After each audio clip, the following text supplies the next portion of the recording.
Factors affecting the rate of reaction are how much, और वो किस तरह से रेट ऑफ रिएक्शन को अफेक्ट करते हैं वो.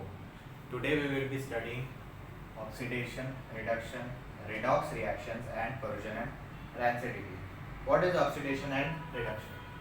नाम से जान लो. In oxidation reaction O2 is gained. It can be single O. Oxygen is gained, hydrogen is lost. And in reduction reaction, hydrogen is gained,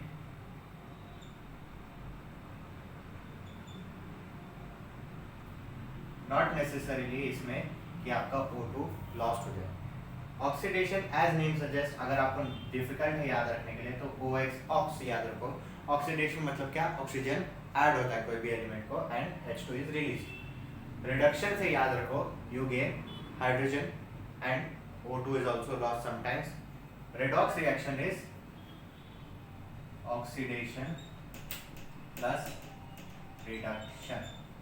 ये मैं आपको फिर समझाऊंगा. कोरोजन एंड रेसिडिटी बहुत इजी कॉन्सेप्ट है. First to examples of oxidation.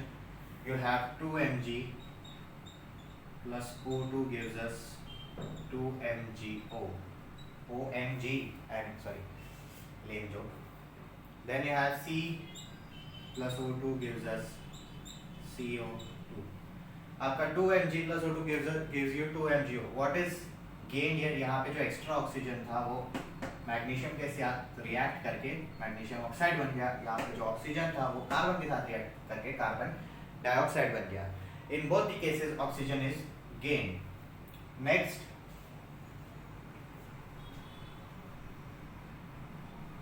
is what are the different aspects of oxidation. The chemical reactant in which a reactant combines with oxygen or loses hydrogen to form the product is called oxidant reaction. वही जो मैंने आपको समझाया कि कोई भी chemical reactant जब react करके ऑक्सीजन गेन करता है और हाइड्रोजन लूज करता है या ऑक्सीजन ही गेन करता है तो उसको ऑक्सीडेशन रिएक्शन कहते हैं. Some oxidation reactions are brought by use of specific chemical substances. For example, ये specific use is nothing, बस आपका catalyst है CH3 CH2 OH.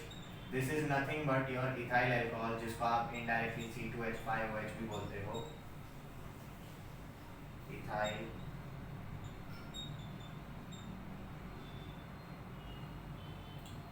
then the catalyst used here is nascent oxygen and K2Cr2 Cr2O7 and H2SO4 gives you CH3 COOH, which is nothing but your acetic acid. Ethyl alcohol आपके alcohol drinks में रहता है और CH3COOH normally जब आपको ants bite नहीं करते, ants ये पर्टिकुलर केमिकल सिक्रीट करते हैं आपके स्किन पे तो आपको वो जलने लगता है. That is CH3COOH. कि मतलब अगर आप ये जो C2H5OH है इथाइल अल्कोहल को nascent oxygen is nothing. Oxygen आप देखते हो हमेशा टू फॉर्म में रहता है या बाइपोलर फॉर्म में रहता है, बाय मॉलिक्यूलर जो भी है ऐसा रहता है. तो अगर आप सिर्फ ऑक्सीजन एक एटम ऑक्सीजन का रखते हो और इसके साथ रिएक्ट करते हो किसके प्रेजेंस में, पोटेशियम क्रोमेट और सल्फ्यूरिक एसिड के प्रेजेंस में या सल्फ्यूरिक एसिड के प्रेजेंस में, so it gives you CH3COOH. Here the acidic potassium dichromate makes oxygen available for oxidation of reactant ethyl alcohol. मतलब ये पर्टिकुलर केमिकल सब्सटेंसेस जब इसके साथ रिएक्ट करते हैं तो ये एक ऑक्सीजन अवेलेबल हो जाता है जिसकी वजह से ये पर्टिकुलर केमिकल रिएक्टेंट इनके साथ रिएक्ट करके आपको एसिटिक एसिड प्रोड्यूस करता है या प्रोडक्ट एज अ प्रोडक्ट देता है. Next is your reduction reaction. Reduction reaction is a bit different because according to redox reaction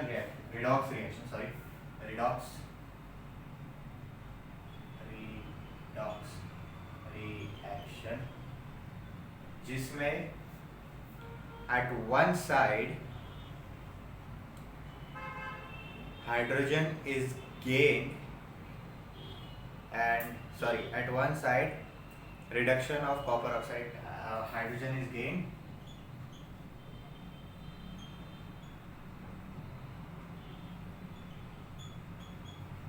and also oxygen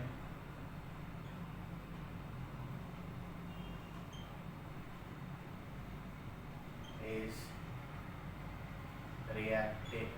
reacts and forms a product. इसका complicated definition है थोड़ा.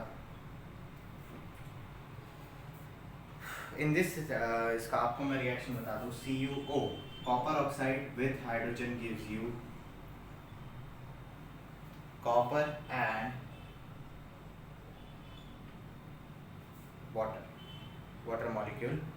In this reaction an oxygen atom goes away from Cu, which means that reduction of copper oxide takes place. आपका copper oxide जब react करता है hydrogen के साथ तो O को गिव अप कर देता है, तो आपका सिर्फ कॉपर बचता है. Which means what you have reduction process में इसमें क्या होता है, O2 is gain, hydrogen is lost, और इसमें hydrogen is gain, O2 is lost. Sorry, hydrogen is gain, O2 is lost. तो सबसे पहले आधा आप देखोगे रिडक्शन रिएक्शन कहाँ हुआ, कॉपर ऑक्साइड पे जहाँ पे ऑक्सीजन रिलीज हो गई. ऑक्सीडेशन रिएक्शन कहाँ हुआ, हाइड्रोजन पे जहाँ पे ऑक्सीजन एक्सेप्ट हो गया. तो आप लिखोगे hydrogen is gain and also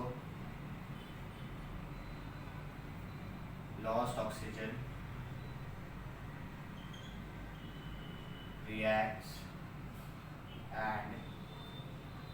with other element. यह आपको सिंपल याद रखना है. तो redox reaction is nothing but where oxidation and reduction both take place simultaneously. इस particular chemical reaction में reduction भी हुआ, oxidation भी हुआ.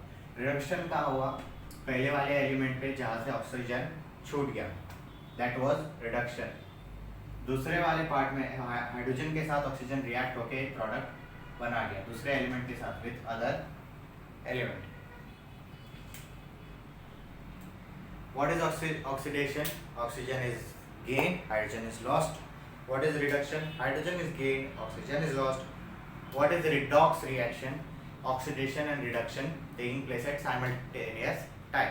एक ही टाइम पे ऑक्सीडेशन और रिडक्शन साथ में हो जाता है. उस केमिकल रिएक्शन में एक पर्टिकुलर एलिमेंट ऑक्सीजन छोड़ देता है तो वो रिडक्शन क्रिएट करता है, रिडक्शन रिएक्शन बनाता है, और वही ऑक्सीजन दूसरे एलिमेंट के साथ रिएक्ट करके ऑक्सीडेशन बना देता है. इसके दूसरे और एग्जांपल्स है 2H2S hydrogen sulphide plus SO2 sulfur dioxide gives you 3S and 2H2O. आपका हाइड्रोजन यहाँ है, तो जब ये पर्टिकुलर यहाँ पर आता है तो आपका S अलग हो जाता है, मतलब हाइड्रोजन क्या हो गया, लॉस्ट हो गया. वो ऑक्सीडेशन का पहला पार्ट. फिर जब यहाँ पे आपका ऑक्सीजन है वो इस पर्टिकुलर बचे हुए H2 के साथ रिएक्ट करता है और आपको 2H2O देता है. तो ये हो गया आपका ऑक्सीडेशन पार्ट. इस टाइम पे आपका रिडक्शन होता है और इस टाइम पे आपका ऑक्सीजन होता है. नॉर्मली अगर अलग एलिमेंट हो जो आपका MnO2 is nothing but magnesium dioxide and 4HCl hydrochloric acid gives you MnCl2 plus H2O plus Cl2 2H2O sorry. Normally जितना भी रिडॉक्स रिएक्शन होता है, द रिडॉक्स रिएक्शन जितना भी है उसमें वाटर कंटेंट नॉर्मली ज़्यादा पाया जाता है, वाटर फॉर्मेशन ज़्यादा है. अब थोड़ा सा अलग कॉन्सेप्ट जो थोड़ा हार्ड था.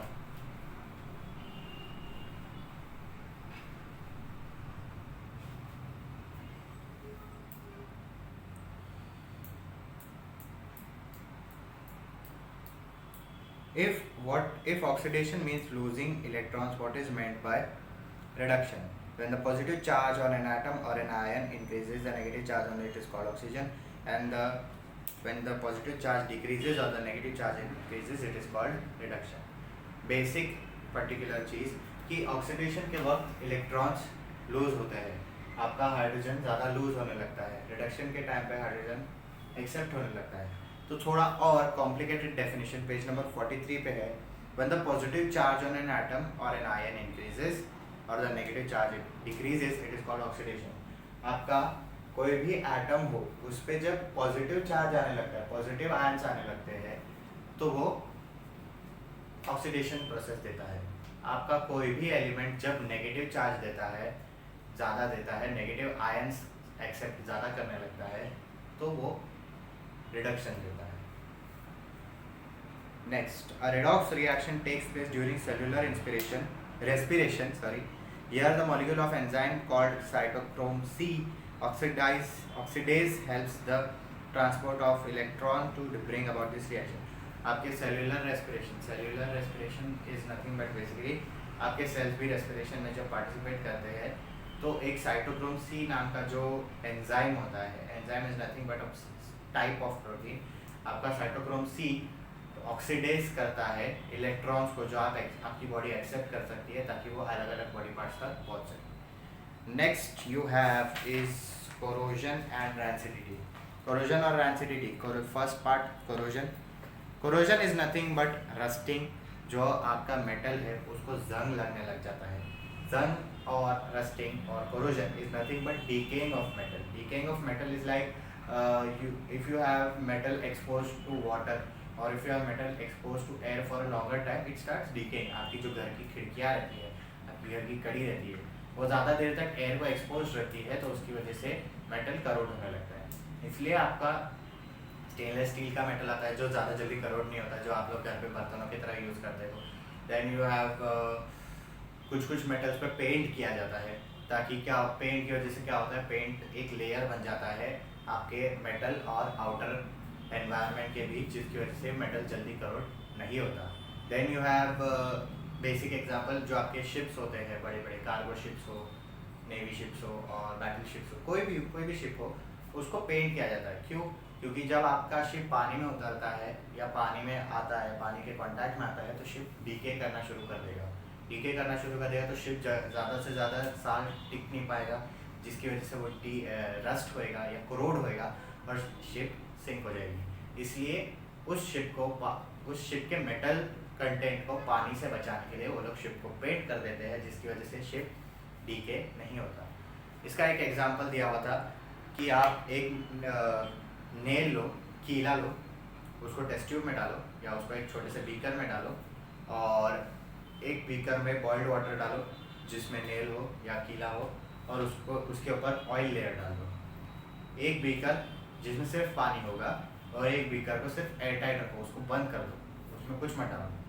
आप देखोगे कि जो सेकेंड वाला बीकर रहेगा जिसमें बॉइल्ड वाटर डाला सिर्फ वाटर डाला है आपने और एयर है ही, मतलब उसको बंद नहीं किया है, तो वो मेटल जो है वो जल्दी डीके कर जाएगा. क्यों? क्योंकि मेटल एयर के कांटेक्ट में और वाटर के कांटेक्ट में ज़्यादा देर तक रह गया, जिसकी वजह से आपका मेटल जल्दी करोड हो गया. And then you have the boiled water and oil one. उसको ज़्यादा टाइम लगेगा क्योंकि ऑयल और वाटर की डेंसिटी बहुत डिफरेंट है. तो आपका ऑयल जो है वो एयर को जल्दी आने नहीं देगा, एयर जल्दी पास आउट नहीं होगी अंदर. और जब एक टेस्ट ट्यूब ऐसा है या एक बीकर ऐसा है जिसमें सिर्फ नेल है और उसमें एयर पास आउट नहीं हो रही, ना वाटर पास आउट हो रहा है, तो वो मेटल जल्दी करोड होगा ही नहीं. So corrosion is nothing but decaying of a metal और rusting part of metal. Due to various components of atmosphere, oxidation of metals takes place, consequently resulting their damage. कि आपका मेटल का एयर में जो कंपोनेंट्स है उसको expose होने की वजह से आपका मेटल ऑक्सीडाइज होने लगता है. ऑक्सीडाइज हो जाएगा तो वो डैमेज हो जाएगा. डैमेज हो जाएगा तो क्या हो जाएगा? Indirectly corrosion. This called corrosion. Iron rusts and a reddish coloured layer is collected on it.